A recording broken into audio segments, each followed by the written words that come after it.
में आपका स्वागत है और मैं हूं आपके साथ तबरेज अफगान। इन दिनों विधानसभा चुनाव चल रहे हैं और महज 3 दिन के बाद ही नीमच जिले का और खासकर प्रदेश का भविष्य और विश्वास जो है वह ईवीएम में कैद होने वाला है।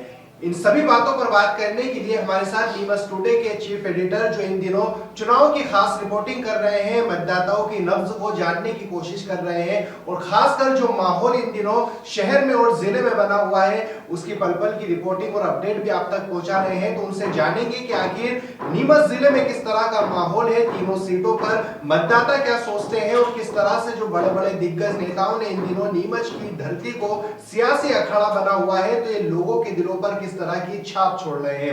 जानेंगे नीमच टुडे एडिटर राकेश सोन के साथ। स्वागत है आपका। धन्यवाद तोरेज। अभी जैसे देखा जा रहा है कि नीमच में खासकर दो बड़े नेताओं की एंट्री हुई है। एक तरफ प्रधानमंत्री नरेंद्र मोदी की तो दूसरी तरफ राष्ट्रीय नेता राहुल गांधी की एंट्री हुई है। क्या लगता है किस तरह की छाप छोड़कर गए हैं नेताओं मतदाताओं पर और खासकर जिन प्रत्याशियों के समर्थन में सभा हुई है उन पर क्या फर्क पड़ने वाला है? देखिए, नरेंद्र मोदी की जो सभा थी वो पूरे संसदीय क्षेत्र की थी और बहुत हाई प्रोफाइल सभा थी। नरेंद्र मोदी की सभा में जावत से जावरा तक सारे उम्मीदवार मौजूद थे। करीब 1 लाख लोग उस सभा में उपस्थित थे और चूंकि प्रधानमंत्री हर जगह जा नहीं सकते थे इसलिए एक संसदीय क्षेत्र में एक सभा हुई, बड़ी ऐतिहासिक सभा हुई। दूसरी तरफ राहुल गांधी की जो सभा थी वो एक दायरे तक सीमित कर गई। उसको हालांकि नाम तो ये दिया गया कि पूरे नीमच जिले की एक सभा है, लेकिन हमने देखा कि नीमच जिले का तो सिर्फ नाम था। वहाँ जो जावत के उम्मीदवार है समंदर पटेल, उन्होंने सारा अरेंजमेंट किया क्योंकि सभा ही उन्होंने स्वीकृत कराई राहुल गांधी की और ऐसा कहा जा रहा है कि सारा खर्चा भी उन्होंने किया और सबसे ज्यादा पब्लिक उस सभा में थी। करीब 50,000 लोग उस सभा में आए। दोनों सभा में अंतर यह रहा कि मोदी ने अपने भाषण में कहीं भी राहुल गांधी का नाम नहीं लिया, लेकिन राहुल गांधी ने अपने भाषण में कम से कम 10 बार मोदी का नाम लिया होगा। नरेंद्र मोदी ने कांग्रेस को टारगेट किया, राहुल गांधी ने नरेंद्र मोदी को टारगेट किया। दोनों ने, आप देखिए कि नरेंद्र मोदी राहुल गांधी को अपने समकक्ष नहीं मानते, अपने बराबर का लीडर नहीं मानते, इसलिए वो राहुल गांधी का नाम नहीं लेते। लेकिन राहुल गांधी नरेंद्र मोदी के समकक्ष लीडर मानते और नरेंद्र मोदी का नाम उन्होंने हर भाषण में लिया। नरेंद्र मोदी को शायद ये नीमच की सभा में गलत फीडबैक किसने दे दिया कि नीमच संसदीय क्षेत्र में या नीमच जिले में 500 उद्योग लग गए, या नरेंद्र मोदी का कहने का अर्थ क्या था कि वो पूरे मध्य प्रदेश की बात कर रहे थे कि पूरे मध्य प्रदेश में 500 उद्योग लगे। अभी हमारे यहाँ से एमएसएमई मंत्री ओम प्रकाश सकलेचा उनका विभाग है, किस तरह की रिपोर्टिंग एक प्रधानमंत्री को की गई जो एक बड़ी चूक हुई है, चाहे वो संगठन स्तर पर हुई हो चाहे वो सरकार स्तर पर हुई हो, कि नरेंद्र मोदी को यह फीडबैक गलत दिया गया कि नीमच में 500 उद्योग लगे और इसी को लेकर कांग्रेस ने टारगेट बना लिया और यह बात राहुल गांधी तक पहुंच गई और राहुल गांधी को यह बता दिया गया कि 500 उद्योग नीमच जिले में लगे। जबकि हम सब जानते हैं नीमच जिले में 500 उद्योग लगे नहीं है और ना ही इतने उद्योग स्वीकृत है। क्योंकि हाँ, ये जरूर है कि पिछले कुछ समय से जब ओम प्रकाश सकलेचा एमएसएमई मंत्री बने और उन्होंने औद्योगिक क्षेत्र में काम किया है और छोटे और लघु उद्योगों के लिए पैसा स्वीकृत कराया। हमारे यहाँ 2 क्लस्टर बन रहे उद्योगों के, एक अपने ढामनिया झंझरवाड़ा पार्क स्वीकृत है, लेकिन उनकी संख्या 500 होगी ये लगभग मुझे नहीं लगता है। हालांकि लेकिन ये एक बड़ा इशू है और इसको इशू को लेकर पूरे नीमच जिले में कांग्रेस भुना रही है। क्योंकि ये बात प्रधानमंत्री के मुंह से निकली है इसलिए बहुत बड़ी बात है और प्रधानमंत्री को तो ये वैसे फेंकू कहते हैं, तो इसलिए ये बहुत बड़ी बात है। और इसको लेकर क्योंकि दोनों की सभाएं बड़ा अंतर रखती है और बीजेपी की जो सभा थी वो बहुत बड़ी सभा थी, कांग्रेस की सभा भी उसके मुताबिक बहुत बड़ी हो गई और वहां पर लेकिन एक चीज ये रहा, नरेंद्र मोदी ने किसी भी उम्मीदवार का नाम नहीं लिया, ना ही किसी लोकल लीडर का नाम लिया, लेकिन राहुल गांधी ने भी किसी उम्मीदवार का नाम नहीं लिया, लेकिन लोकल लीडर ओम प्रकाश सकलेचा पर जरूर कटाक्ष किया और उनका नाम भी नहीं लिया, लेकिन उनका मौजूदा विधायक और यहाँ से मंत्री हैं उन पर कटाक्ष किया और नरेंद्र सिंह तोमर है उनके बेटे पे कटाक्ष किया। और राहुल गांधी के भाषण में, चूंकि हम देखते थे पहले भी कई भाषण देखे राहुल गांधी की, बहुत सारी सभाएं नीमच में भी कवर किए, मंदसौर में भी कवर किए, इस बार उनके भाषण में परिपक्वता झलकी। मतलब एक सिंसियर लीडर जो बोलते हैं वो देखा गया। उन्होंने सारे मुद्दों को छुआ, उन्होंने अनाज के मुद्दों को छुआ, उन्होंने छत्तीसगढ़ के विकास की बात की, उन्होंने नीमच में लोकल स्तर पर जैसे ओम प्रकाश सखलेचा की बात की, पान उद्योगों की बात की, और सबसे बड़ी बात कि जाति जनगणना को लेकर उन्होंने बड़ा सवाल नीमच से भी उठाया। और चूंकि ओबीसी, नरेंद्र मोदी खुद ओबीसी कहते हैं और सभी जानते हैं कि पूरे देश में एससी एसटी ओबीसी की संख्या बहुत ज्यादा है। और चूंकि ये कांग्रेस का ये मानना है कि बीजेपी अपर क्लास वालों की पार्टी है, और अगर हम जाति को टारगेट करेंगे तो कहीं ना कहीं जो ओबीसी वर्ग जो पूरे देश में सबसे बड़ा वर्ग है उसको प्रभावित करने के लिए जाति जनगणना की बात हो रही है। अभी जिस तरह से राहुल गांधी की जो सभा हुई है खासकर डिकेन क्षेत्र में हुई है, और ओबीसी कार्ड लगभग जो राहुल गांधी अपनी हर सभा में बोल रहे हैं, पूरे देश भर में जहां भी दौरे कर रहे हैं तो वो ओबीसी की बात कर रहे हैं। जिस तरीके से समंदर पटेल जो एक ओबीसी कैंडिडेट है, इसके साथ जो डिकेन जो उनका क्षेत्र है वहां से हमेशा कांग्रेस कमजोर ही रही है। डिकेन क्षेत्र में इस सभा को करना और हजारों की तादाद में लोगों को इकट्ठा करना और वहां पर ओबीसी की बात करना, क्या ये जो छाप जो मतदाताओं के बीच छोड़ेगी, क्या इसका फायदा सीधा सीधा समंदर पटेल को मिलेगा? क्या कांग्रेस इस सीट को निकाल पाएगी? क्या मानते हैं? जी जी, देखिए जावद जो आज मध्य प्रदेश की सबसे आखिरी 203 विधानसभा है और वो सबसे ज्यादा ओबीसी बाहुल्य वाला क्षेत्र है। वहां समंदर पटेल खुद ओबीसी से आते हैं और उनका जो धाकड़ बाहुल्य क्षेत्र है वो भी ओबीसी वर्ग का है। और सबसे ज्यादा ऐसा कहते हैं 40 से 45 हजार वोट धाकड़ों के हैं, धाकड़ समाज के सबसे ज्यादा है। उसके बाद दूसरी जातियां भी है वहां पर भी, वो भी अधिक संख्या में। सामान्य वोट वहां पे जावद में कम है, लेकिन पिछले कुछ सालों से, कुछ दशकों से ऐसा होता आया है कि कांग्रेस ने हमेशा ओबीसी लीडर दिया है, चाहे वो चुन्नीलाल धाकड़ हो, चाहे वो जो पूर्व विधायक तभी मंच पे थे, चाहे वो घनश्याम पाटीदार हो, वो भी 10 साल विधायक रहे, 5 साल मंत्री रहे, और उसके बाद राजकुमार रही कंटिन्यू ओबीसी के थे, वो लगातार चुनाव लड़ते आए। अब समंदर पटेल ये भी ओबीसी के और ये भी चुनाव लड़ रहे हैं। वही बीजेपी की बात करें तो ओम प्रकाश सखलेचा, इनके पिताजी वीरेंद्र कुमार सखलेचा, उससे पहले दुलीचंद जैन, ये सब सामान्य वर्ग से अधिकांश वहां पे प्रतिनिधि चुनते आए। लेकिन ओबीसी बाहुल्य होने से ये जरूर बात है कि राहुल गांधी ने ओबीसी के गढ़ में एक बड़ा दाव खेला है, और यही बड़ा दाव समंदर पटेल की जीत की राह आसान करेगा। क्योंकि वहां पर ओम प्रकाश सखलेचा से नाराजगी तो है, लेकिन बीजेपी का क्या है कि ना वहां पे संगठन काम करता है, कांग्रेस में व्यक्ति काम करता है। और ओम प्रकाश सखलेचा के लिए क्या किस्मत का है, मैं चूंकि 2003 से जब से वो पहली बार चुनाव लड़ने आए थे दिल्ली से यहाँ, तब मैं नई विधा में नौकरी करता था, उस समय में मिलने आया था, तब वो उस समय से उद्योगों की बात तो उस समय से कर रहे थे। उस समय वो जब आए थे तो उस समय उन्होंने कहा था कि मैं अफीम की जो पत्ते होते हैं, वो अफीम की भाजी चूंकि हम खाते हैं घर घर में, आपने देखा होगा जब अफीम आती है, तो उन्होंने बोला मैं इस अफीम की भाजी को ब्रांडेड कराऊंगा और जावद से और नीमच से निकली अफीम की भाजी पूरे देश में प्रसिद्ध होगी, दुनिया में जाएगी। और उन्होंने शायद इसके लिए कोशिश भी की, तो हमारे लिए भी एक नई बात थी यार के जो अफीम के पत्ते की अफीम की भाजी बनेगी वो नया ब्रांड बनेगा। हालांकि वो उनका प्रोजेक्ट सक्सेसफुल नहीं हो पाया। उसके बाद उन्होंने नक्षत्र वाटिका में जहां उनका भी मकान है, जहां उनका भी फार्म हाउस है, वहां पर उन्होंने करीब 1000 औषधि पौधे बनाए। वो बोले मैं यहाँ औषधि प्लांट लगाऊंगा, और हालांकि वहां तो वो औषधि प्लांट तो नहीं बन पाया, लेकिन उनका फार्म हाउस जरूर बन गया, और वहां हालांकि औषधि प्लांट लगे हुए हैं। मुरली मनोहर जोशी ने उसका शुभारंभ किया था। उसके बाद उन्होंने ना वेल स्पन में एक प्रोजेक्ट लेकर आए कि मैं एशिया का सबसे बड़ा सौर एनर्जी प्लांट डालूंगा, वो सक्सेसफुल रहा। वेल स्पन का शुभारंभ करने भी नरेंद्र मोदी आए थे यहीं डीकेन के पास में भगवानपुरा में, मैं भी खुद उस कार्यक्रम में था, और वो बड़ा अच्छा, आज भी वहां से ना कम से कम 150 से 200 मेगावाट बिजली का उत्पादन होता है, जो कि मध्य प्रदेश सरकार खरीद रही है। लेकिन उसमें एक फेलियर बात यह रही कि उस जो प्रोजेक्ट में जितनी जमीन गई उतना रोजगार वहां के स्थानीय लोगों को नहीं मिल पाया, क्योंकि सौर एनर्जी क्या प्लेटेड होने का काम रहता है, ज्यादा कोई बड़ा नहीं है, वो सब टेक्निकल काम में तो लोगों स्थानीय लोगों को रोजगार दे नहीं सकते हैं। लेकिन वहां पर सौर एनर्जी की बात जरूर है कि जावद, हम मैंने उस समय भास्कर में स्टोरी लिखी थी कि अब हम पैदा करेंगे बिजली, और वास्तव में नीमच बिजली पैदा करने के लिए सक्षम हो गया। लेकिन वो फिर सौर एनर्जी का प्रोजेक्ट, चूंकि मोजरवे की बात भी चल रही थी और दूसरे प्रोजेक्ट की बात चल रही थी, जावद में बंजर भूमि भी बहुत है, जंगल की क्षेत्र है, इसलिए लेकिन वो एक ही प्रोजेक्ट आ पाया। उसके बाद वो कोई दूसरे प्रोजेक्ट नहीं आ पाया। हालांकि वो वर्ल्ड क्लास की बात करते हैं और उनका प्रयास हमेशा रहता है। जैसे अभी बायोटेक्नोलॉजी पार्क की बात कर रहे हैं, तो बायोटेक्नोलॉजी पार्क अगर आ गया तो बहुत बड़ी बात होगी। हालांकि वो आ ही गया, 100 करोड़ रुपए से स्वीकृत हो गए, काम चल रहा है, लेकिन वो कितना सक्सेसफुल होगा यह देखना होगा।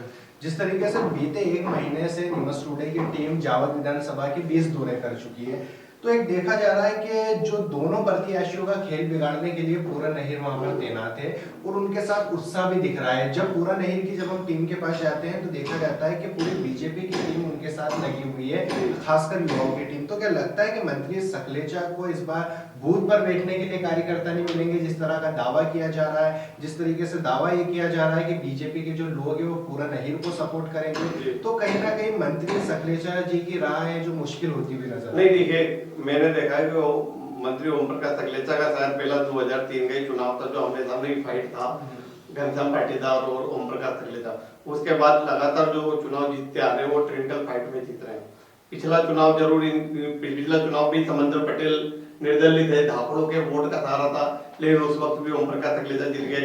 उससे पहले मैं आपको बताता हूँ, नीमच भाजपा के जिला अध्यक्ष रहे भैरूलाल किलोरिया, वो खुद धाकड़ थे और वो खुद जावर में जाकर वहां जाकर उन्होंने ओम प्रकाश सकलेचा के लिए चुनाव लड़ा, लेकिन वो भी उस समय हार गए और उस समय ओम प्रकाश सकलेचा जीते। तो पूरन अहीर, चूंकि पूरन अहीर की राजनीति मुझे जहां तक लगता है कि ओम प्रकाश सकलेचा से शुरू होती है। 2003 के समय जब ओम प्रकाश सकलेचा आए थे तभी सब लोग नए नए पूरन अहीर से जुड़े थे, ओम प्रकाश जी सकलेचा से जुड़े थे और पूरन अहीर भी उस समय जुड़े थे और वो लंबे समय तक ओम प्रकाश सकलेचा के बेहद नजदीक रहे। आपको बता दूं, पूरन अहीर ओम प्रकाश सकलेचा के बेहद नजदीक रहे। जावद में बाबर से बाहर पूरन अहीर को कोई जानता नहीं था, लेकिन जब वे सकलेचा जी के साथ आए तो वे जनपद में बने, सरपंच बने, उनकी पत्नी अध्यक्ष रही, उन्होंने बहुत सारे चुनाव लड़े और उसके बाद क्या हुआ कि इनके बीच खटास ये रही कि चूंकि मुझे एक बार की घटना याद है जब सीएम मनासा से मोरवन आ रहे थे और वहाँ मोरवन से इधर बाबर ओवर होकर निकल रहे थे जन आशीर्वाद यात्रा लेकर। मैं खुद मनासा से मोरवन तक सीएम के साथ गाड़ी में था, मैं भास्कर में था, उसमें मैंने इंटरव्यू किया, उनके वेन में था, उनके रथ में सवार था और यहाँ पर पूरन अहीर ने बहुत जोरदार स्वागत किया सीएम साहब का, शिवराज सिंह चौहान का, और उनकी पत्नी ने एक बड़े जेसीबी या किसी अच्छे ऊंचे मंच बनाकर वहां पर उनको राखी बांधी थी जब वो जनपद अध्यक्ष थी मुख्यमंत्री को। तो उस समय बात क्या हुआ कि ना पूरन अहीर का सीएम हाउस में सीधे आना जाना हो गया, सारी चीजें हो गई, सीएम को जानने लग गए उनकी वाइफ को। वो कहीं ना कहीं ये बात जब एक कोई कार्यकर्ता अगर किसी बड़े लीडर से की लाइन क्रॉस करके आगे जाता है तो ये अखरती है। तो ये कहीं ना कहीं इन दोनों के बीच में यहाँ से डिस्प्यूट शुरू हुआ और बढ़ता गया और अब बड़ी और हो गया, क्योंकि पूरन अहीर को जब सकलेचा जी के खिलाफ हो गया तो सकलेचा जी ने भी उसको कहीं ना कहीं निपटाने का काम यही होगा, कहीं ना कहीं उनको लाइन क्रॉस करता होगा। तो अब वो पूरन अहीर के साथ ये है कि वो चुनाव जीते या हारे लेकिन वो जावद का नेता बन जाएंगे। जावद की राजनीति यह कहती है कि जब जब जो वहां चुनाव हारे हैं वो जावद का नेता बन गया है। अब उसमें पूरन अहीर की बात करें तो पूरन अहीर का लक्ष्य है कि वो हारकर भी जीत रहे हैं, इसलिए जीत रहे हैं हारकर, क्योंकि अगर वो हारते हैं और वो सकलेचा को हराते हैं तो फिर वो सकलेचा के विकल्प बन जाएंगे, जैसे माधव मारू मनासा के विकल्प बने, ऐसे वो अगली बार पूरन अहीर वहां पे जावल में टिकट के प्रबल दावेदार हो जाएंगे। और पूरन अहीर को का चूंकि अभी जो युवाओं में पकड़ है वो युवाओं की राजनीति करते हैं, क्रिकेट टूर्नामेंट में जाते हैं, गांव में जाते हैं। सबसे बड़ी बात तो जावद जब जनपद अध्यक्ष रहे तो उन्होंने एक एक गांव में काम करा, एक एक गांव में युवाओं को जोड़ा, तो वो उनका एक बड़ा बेल्ट है। और मुझे लगता है कि ना पूरन अहीर जीतेंगे तो नहीं, लेकिन वो सकलेचा को जीतने भी नहीं देंगे और उससे नुकसान उनको दोनों को है, समंदर को भी है और सकलेचा को भी है। जो भी हारेगा वो उसका ठीकरा पूरन पे फूटेगा और पूरन अहीर हार के भी जीतेंगे, वो जावद के लीडर कहलाएंगे। अगर सकलेचा हारते हैं तो पूरन अहीर जावद में उनका विकल्प के रूप में खड़े हो जाएंगे और समंदर जीतते हैं तो भी पूरन अहीर जावद में एक विधायक पद के प्रबल दावेदार और एक बड़े लीडर बन जाएंगे। ये स्थिति रहेगी पूरन अहीर की। अभी नीमच की सियासत किस तरह से कहती है? नीमच में हम देख रहे हैं कि जो किसान नेता मनोहर सिंह गुर्जर वे लगातार नीमच में बीते 40 सालों से राजनीति कर रहे हैं, कई पदों पर रह चुके हैं, मंडी अध्यक्ष हो, जनपद हो, सरपंच हो, कई पदों पर वे रह चुके हैं, उन्होंने राजनीति की है। दूसरी तरफ विधायक दिलीप सिंह परिहार है, सिटिंग एमएलए है, 3 बार विधायक है, चौथी बार मैदान में। तो जब जब उन्होंने टिकट मांगा तो कांग्रेस से उनको मिला तो नहीं, एक बार निर्दलीय भी लड़े हो, एक बार मनासा से लड़े, लेकिन अब उनको मौका मिला है कांग्रेस। नीमच विधायक दिलीप सिंह परिहार ने नो डाउट विकास कार्य, तो लोग कहते हैं कि उन्होंने विकास नहीं किया, लेकिन उनके विकास कार्य तो बहुत ज्यादा है, वो गिनाते भी नहीं है। और क्योंकि जैसे माधव मारू चिल्ला रहे हमने 4000 करोड़ के विकास कार्य किए, 4000 करोड़ के विकास कार्य किए, दिलीप बाबू ने तो मेरे ख्याल से उससे ज्यादा किए होंगे। नीमच में बड़े बड़े प्रोजेक्ट ही उनके ना 4-5 हजार करोड़ के, चाहे वो अपने कृषि उपज मंडी है, पायलट ट्रेनिंग सेंटर है, ये धनेरिया धामरिया झांझरवाड़ा प्लांट है, ऐसे बहुत सारे हैं। और दिलीप बापू का चूंकि नो डाउट उन्होंने ऐसा कहते हैं कि उन्होंने किसी का बुरा नहीं, अच्छा नहीं किया तो बुरा भी नहीं किया, एक अच्छी उनकी सभी छवि है। उमराव सिंह गुर्जर भी बहुत अच्छे लीडर है। उमराव सिंह गुर्जर ने भी बहुत सारे चुनाव लड़े, किसानों की बात करते हैं, बहुत सारे चुनावों में उन्होंने ना मंडी में भी वो अध्यक्ष रहे, जनपद में भी अध्यक्ष उपाध्यक्ष दोनों रहे, गांव के सरपंच रहे।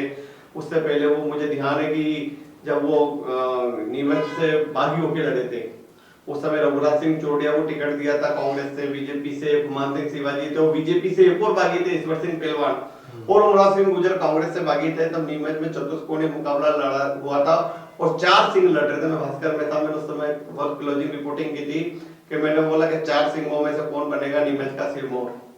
और उस समय हालांकि इन तीनों सिंह को पछाड़ कर 98 साल के गुमान सिंह शिवाजी नीमच में एमएलए बने थे। तब वो उतर के किसी के घर नहीं गए कि मुझे वोट दो, किसी की दुकान नहीं गए मुझे वोट दो, वो चीफ में बैठे रहते थे, उन पे चला नहीं जाता था, वो हाथ जोड़ते थे और कहते थे कि भैया ये मेरा आखिरी चुनाव है, मुझे वोट देना है आपको। और एक और बात मैं आपको बता दूं उनके लिए, वो एकमात्र ऐसे व्यक्ति थे जिनका टिकट हेलीकॉप्टर से आया था।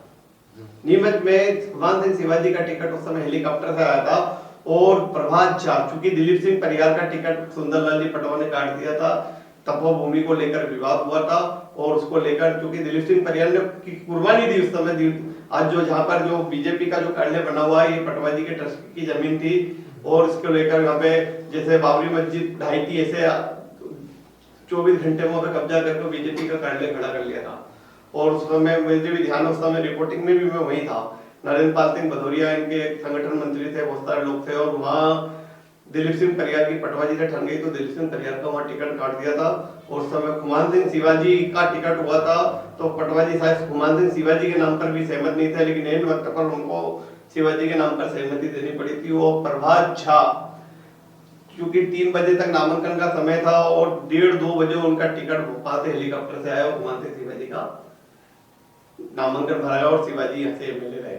उसके बाद दिलीप सिंह जी ने बगावत नहीं की पार्टी से, लेकिन उन्होंने भाजपा के लिए काम किया, फिर उन्हें जिला अध्यक्ष बनाया नीमच में और उन्होंने अच्छा संगठन चलाया। और वो अब दिलीप जी चूंकि चौथी बार मैदान में है, उनके दरअसल क्या गांव में नाराजगी यह है कि बहुत सारी चीजें दिलीप जी के साथ किया है कि उनका जो आवा मंडल है वो भी क्या है क्योंकि ये गुट्टी राजनीति से घिरा हुआ है और पवन पाटीदार हालांकि उनके खिलाफ तो खुलकर काम करते ही हैं, बोलते ही हैं, लेकिन अभी संगठन के जिला अध्यक्ष इसलिए मजबूरी है तो वे चूंकि ऐसी एक्टिविटी दिख नहीं रही है कि वो कहीं लगे, पवन पाटीदार के लोग भी काम कर रहे हैं। उमराव सिंह गुर्जर की बात करें तो उमराव सिंह गुर्जर बहुत अच्छे लीडर है, मैं कॉलेज राजनीति के समय सुनते जानता हूँ, उनका नाम बड़ा अच्छा जबरदस्त है, पहलवान के नाम से उन्हें प्रसिद्ध है वो गाँव में। और लेकिन उनके भाई बंधु के चूंकि ये कुछ कांड है जिसको लेकर वो हाल ही में बदनाम भी हुए और उसके बाद एक क्या नाम है उनके पास भी एक क्या है आभा मंडल से घिरे हुए नीमच में एक 4 की गार्ड उनके पीछे लगी हुई है, ऐसा कहते हैं कि एक 4 लोग उनको घेर के रखते हैं। इन चीजों से उमराव सिंह गुर्जर को निकलना होगा और चूंकि उनकी व्यक्तिगत छवि अच्छी है लेकिन जो दूसरी जो लोग हैं उनको घेर के रखते हैं वो लोग उनकी छवि को खराब कर रहे हैं और वो अब भी पूरी तरह फाइट में दिलीप सिंह परियार को टक्कर दे रहे हैं। जिस तरह से अपन सोच रहे थे कि बापू निकल जाएंगे लेकिन अभी वो टक्कर का मामला है और अगर ये जीत का अंतर होगा तो 2 या 4 हजार 5 हजार से ज्यादा नहीं होगा। जैसा कि देखा जा रहा है कि बताते हैं कि वो किसान नेता है, गांव ग्रामीणों की जो राजनीति करते हैं वहां पर वे काफी मजबूत है और बताया जा रहा है प्लस भी है, लेकिन शहर उनको कहीं ना कहीं तकलीफ दे सकता है। तो किस तरह से समीकरण बैठेंगे, क्या शहरी मतदाता भी इस बार परिवर्तन चाहता है? क्योंकि बहुत देखिए क्या है कि ना नीमच का जो मतदाता शहर में करीब 1,08,000 के करीब वोट है और 1,08,000 में निर्णायक वोट कहलाते हैं, निर्णायक वोट कहलाते हैं और ये निर्णायक वोट ही नीमच का विधायक चुनते हैं। तो इसमें एक बड़ी बात यह है कि दिलीप सिंह परिहार जो हैं उनको क्या लंबे समय से नीमच शहर में रहे, उनका संगठन यहाँ मजबूत है, उनके चारों मंडल दो मंडल है बड़े, उसके कार्यकर्ता मजबूत है और नीमच शहर में भी उन्होंने ना तो विधायक रहते हुए ना तो किसी मंडी व्यापारी को परेशान किया, ना किसी उद्योगपति को परेशान किया, ना किसी छोटे दुकानदारों। अभी आपने देखा होगा दिवाली से पहले की बात है, रक्षाबंधन पे जब हमारे कमल चौक से लेकर टेगोर मार्ग के बीच में जो पूरा बाजार लगता है, नगर पालिका ने उसको उठाकर वहाँ मिडिल स्कूल ग्राउंड में शिफ्ट करने का आदेश दे दिया। जब ये सारे दुकानदार जब वहाँ पहुंचे दिलीप बाबू के वहाँ, तो उन्होंने छोटे दुकानदारों की बात सुनी और इस दिवाली पर भी शहर के मेन बाजार पर ही दिवाली बाजार सजा। तो दिलीप बाबू की छवि के छोटे दुकानदारों में भी अच्छी है, व्यापारी में भी अच्छी है, अन्य संगठनों में जो भी है उनका कभी उन्होंने कभी किसी का नुकसान नहीं पहुंचाया। रंगदारी वसूली ये काम कभी दिलीप बापू पे, और कई कांग्रेस वालों भी दिलीप बापू का कहते हैं यार अपना भोला आदमी है, मोटरसाइकिल पे घूम लेता है, जहाँ बुलाते हैं वहाँ बोल बैठ जाता है, चाय पी लेता है। हालांकि वो कई विरोधियों के यहाँ भी चले जाते हैं जन्मदिन पे, कट्टर से कट्टर विरोधी के यहाँ भी जाकर वो माला पहनाते हैं, शुभकामनाएं देते हैं। वो कभी वो जीतने के बाद मैंने नहीं देखा पेन नहीं रखा। पहली बार नीमच में ऐसा होता है कि नीमच के मतलब मैंने पहली बार देखा मुस्लिमों में बहुत अच्छी पकड़ है दिलीप फरियादी, जबकि चुनाव से पहले उनको कट्टर बजरंगी कट्टर हिंदू वाली चेहरा था, लेकिन उनको उनके लिए मुसलमान भी काम करते हैं। मुस्लिम मोहल्लों में भी दिलीप बापू जाते हैं। यहाँ हमारे महावीर बाग में उन्होंने बोला था कि ना हमें महावीर नगर में असफाउल्लाह खां की प्रतिमा लगाएंगे, और ऐसे बहुत सारे जो है ना चीजें वो अच्छी उनकी। और ये अपने उमराव सिंह गुजर बहुत अच्छे लीडर है, बहुत बढ़िया है, लेकिन इनके साथ क्या कुछ माइनस पॉइंट है, हालांकि वो क्लियर हो चुके हैं। और अब देखते हैं जनता का फैसला जनता क्या करती है। मनासा में किस तरह से लग रहा है, एक तरफ जो नरेंद्र नाटा है 78 साल के, उत्साह नहीं दिख रहा है मनासा के अंदर। हाँ ये बात जरूर है कि मनासा में चूंकि नरेंद्र नाटा है, चुनाव तो लड़ रहे हैं, लेकिन उनकी जो सरलता सहजता सज्जनता वो लोगों के दिल में राज कर रही है। गांव-गांव में उनकी अच्छी पकड़ है। माधव मारू एमडीसी में उगरे, उनके साथ संगठन नहीं है लेकिन वे ताकतवर रहे हैं। थोड़ा अर्थ की बात करें तो माधव मारू अर्थ में मजबूत है, नरेंद्र नाटा भी मजबूत है, लेकिन जो कार्यकर्ता की अपेक्षा होती है भोजन पानी अन्य व्यवस्थाओं की, उसमें नरेंद्र नाटा कमजोर पड़ रहे हैं। क्या पता ऐसा क्यों कर रहे हैं वो मेरे समझ में नहीं आ रहा है, जबकि वो घर से बेहद सक्षम है। कांग्रेस ने बहुत कुछ दिया है उनको, वे यूनिवर्सिटी के मालिक हैं, कॉलेज के मालिक हैं, हजारों करोड़ की प्रॉपर्टी के मालिक हैं। उन्हें अब चूंकि उनका ये आखिरी चुनाव है तो कार्यकर्ताओं को भी खुश करना चाहिए, जनता के साथ भी रहना चाहिए। लेकिन ये माधव मारू चूंकि उनसे अर्थ में भारी पड़ रहे हैं, ऐसी खबरें आ रही हैं। कल भी राहुल गांधी की सभा में नरेंद्र नाटा से समर्थित लोग कह रहे थे कि अब क्या करें। और दूसरा वहाँ के जो मंगेश संगई, चंद्रशेखर पालीवाल ये लोग भी काम कर रहे हैं, लेकिन चंद्रशेखर पालीवाल मंगेश संगई खुद इससे दौड़ में थे, तो वो जिस तरह से काम मन से करना चाहिए था वो नहीं दिख रहा है। और क्योंकि जो चुनावी रुझान बता रहे हैं कि माधव मारू को भारी पड़ रहे हैं। अभी क्या लगता है तीनों सीटों पर क्या इस बार जनता बदलने देखिए मनासा में तो चूंकि माधव मारू भारी पड़ रहे हैं, नीमच में कांटे की टक्कर है, और वहां पर जो है जावर में कुछ भी हो सकता है, क्योंकि समंदर और सकलेचा भी बहुत टाइट फाइट में आ गए। जिधर जिसके वोट ज्यादा पूरण ने काटे वो उम्मीदवार जीत जाएगा, ये स्थिति रहेगी। तो ये थे हमारे साथ नीमच टुडे एडिटर राकेश सोन, जिन्होंने बताया कि किस तरह का शहर में माहौल है, किस तरह के समीकरण है और क्या हालात बनने वाले हैं। आप देखते रहिए नीमच टुडे। नमस्कार।